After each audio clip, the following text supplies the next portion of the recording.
Right now at noon, Carl Junction Mayor Mike Moss has been removed from office. What the Swillade Center is celebrating its sesquicentennial, 150 years since it was established back in 1875. Now, it's the only town in Kansas that was created to be the county seat, founded by Abner Yates. The community is marking the milestone with the full weekend of activities, including historical presentations, pageants, and special events highlighting its unique history.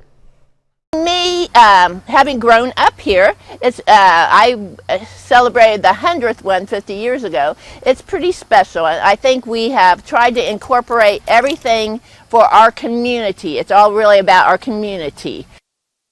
For more information on the celebrations this weekend, you can visit the Woodson County Chamber of Commerce Facebook page.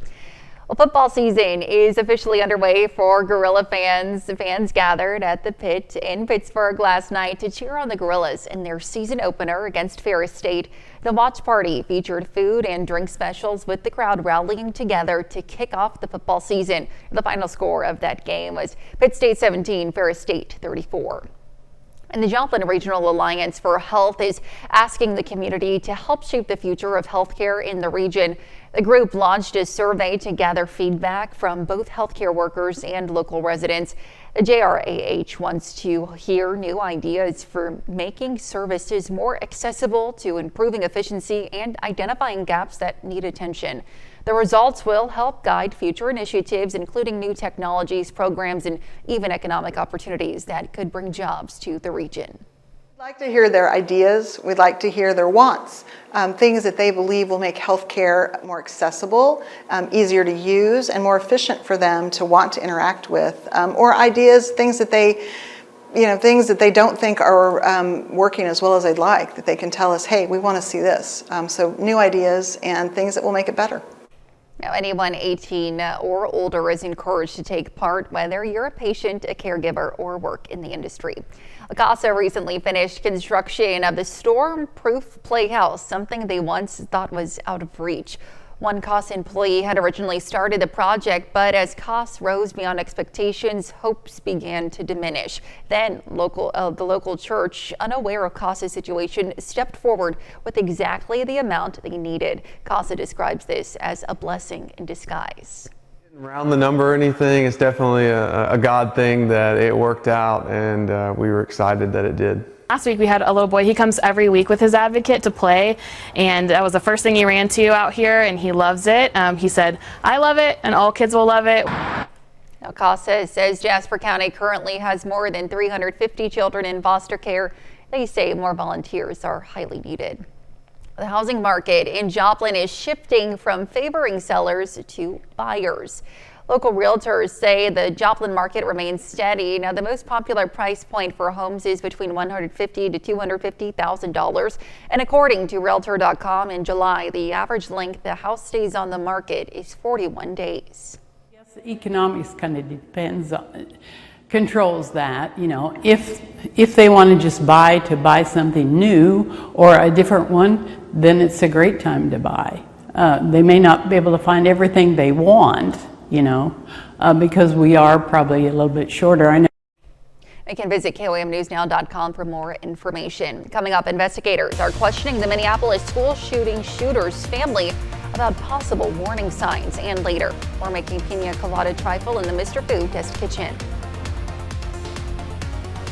The families of the two children killed in the Minneapolis school shooting released statements yesterday. Police say the shooter fired repeatedly into a church where children and adults were celebrating morning mass.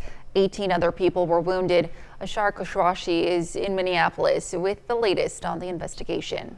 Police say the shooter couldn't see the hundreds of students and staff inside Annunciation Catholic School as bullets shattered the stained glass church windows Wednesday. The shooter wanted to kill children, defenseless children. Approximately 116 rifle rounds, 3 shotgun shells, and a live handgun round that police believe jammed in the chamber were found at the scene, along with 3 legally purchased weapons. There's anger, there's questioning. Principal Matthew DeBoer spoke to CBS Evening News co-anchor Maurice Dubois about meeting with the victims' families. What'd you tell them? I told them that I was there. I held their kids' hands. And I told them that their parents loved them, that I loved them, and I gave them a kiss. And it was hard. But they deserved to know that someone was with their kids. Those stolen lives belong to 10-year-old Harper Moisky and 8-year-old Fletcher Merkel. We will never be allowed to hold him, talk to him, play with him, and watch him grow into the wonderful young man he was on the path to becoming. Jesse Merkel honored his son Thursday. Please remember Fletcher for the person he was and not the act that ended his life. Give your kids an extra hug and kiss today. We love you, Fletcher. You'll always be with us. A senior Minneapolis official briefed on the investigation says investigators are now focused on the shooter's family, spending hours questioning the shooter's mother about possible warning signs. All family members are being interviewed, and those conversations are ongoing. Usher Qureshi, CBS News, Minneapolis. And still to come on KOAM News at noon, Mr. Food. What's the secret of getting the tropical taste of a pina colada into a dessert? We'll show you. And we'll have a look at our Labor Day weekend forecast when the KOAM News at Noon returns. Welcome back to the KOAM News at Noon on what has been really just a straight up cloudy day across the area. Hoping to get some sun. Get some this morning. We had some, but not much. Start with that live look downtown Pittsburgh, where again it's just straight up overcast right now, and it's really the same in most locations, but we will eventually get a little more sunshine in here, which will help with some warming across the region. By 2 o'clock, again, still dealing with mostly cloudy skies across the area, and again, that's really going to last through the late evening hours. It's not going to be until 9, 10 o'clock that we'll start to go partly cloudy, just in time for us to start seeing fog build in roughly the same time as we saw this morning after 3 a.m. So we're going to be dealing with another round of potentially dense fog as we head into Saturday morning. And then by Saturday afternoon, we go back to partly cloudy skies, which is good. It'll be nice to see the sun a little bit. And we'll also start bringing in opportunities for some pop-up showers and even a couple of thunderstorms out there as we go into Saturday afternoon. And then those will kind of wrap up again as we begin to lose heating of the day, so about 6, maybe 7 o'clock. Now Sunday, still looking at maybe some slightly organized shower and thunderstorm activity. Now, nothing severe is expected, but as you're seeing on Future Track, it was kind of hinting at this early this morning as well, that we might actually get a couple of actual showers, organized groups of showers or thunderstorms that will push through the area, but they start to die out as they push east of 69, and it becomes more of a pop-up storm or isolated storm kind of thing as we go into the evening hours east of 69 on Sunday. By Monday morning, some isolated showers, and then we've got some additional pop-up shower and thunderstorm chances for Labor Day as well. For the rest of today, again, we're looking on average highs into the upper 70s rather, although right now some of us are only in the upper 60s. It'll be mostly cloudy, southeast winds 5 to 10 miles an hour. Into the evening and overnight, partly cloudy skies, low 60s, calm winds, and of course that dense fog is a distinct possibility. Then we head into our Friday, my goodness, you can tell it's Friday. I don't think I'm even here right now.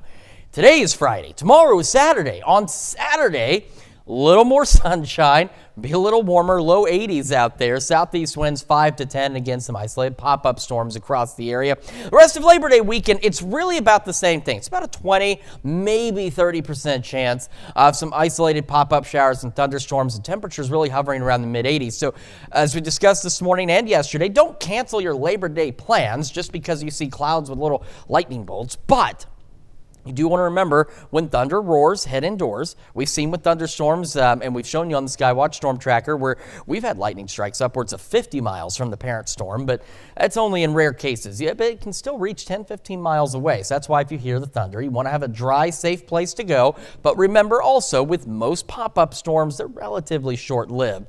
So that's why we're saying, don't cancel your plans. Just have a backup spot for a few minutes. We go in the next week, and we get into the first full week of September. Temperatures bouncing around a little bit. We'll have some 80s, maybe some upper 70s. Our warmest day right now looks to be next Friday, pushing into the upper 80s, maybe even a couple of low 90s. But it doesn't last very long, and that's still the case.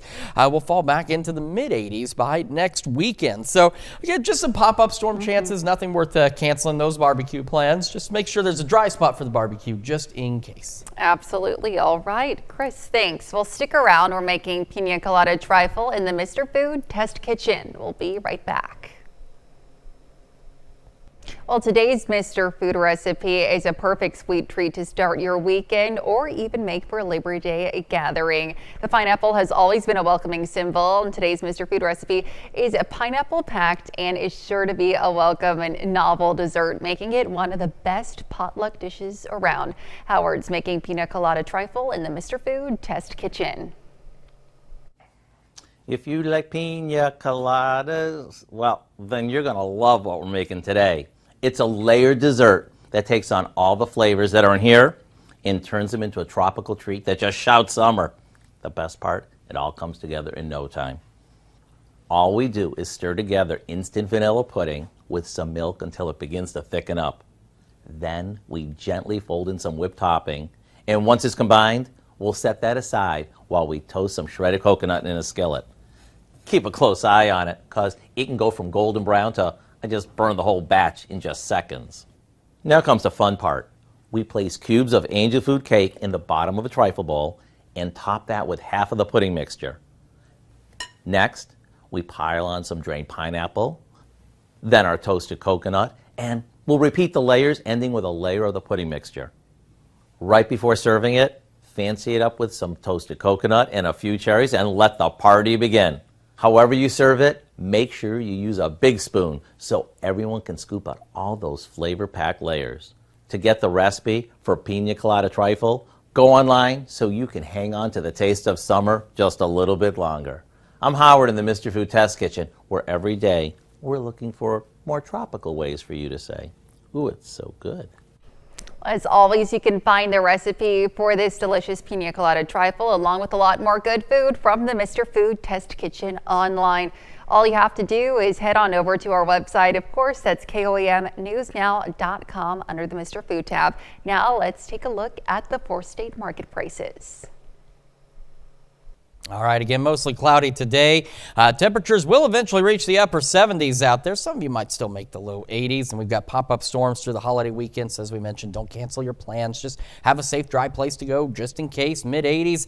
We'll hang out in the 80s, one day in the upper 70s, and getting kind of close to 90 by Friday. But otherwise, first week of September, not looking too terrible out there. No, it looks pretty good. All right, Chris, thanks. Well, coming up tonight at 5, a cancer warning most Americans aren't aware of. We'll break down why early screenings for prostate cancer can be life-saving for men. Plus, how 4-staters are preparing for Labor Day weekend travel, and the Joplin High School gets a boost in funds for research projects from Missouri American Water. You can join us for those stories and, of course, a whole lot more tonight on KOAM News at 5. And that's the news for now. Thank you for joining us on KOAM News at noon. Have a great rest of your day.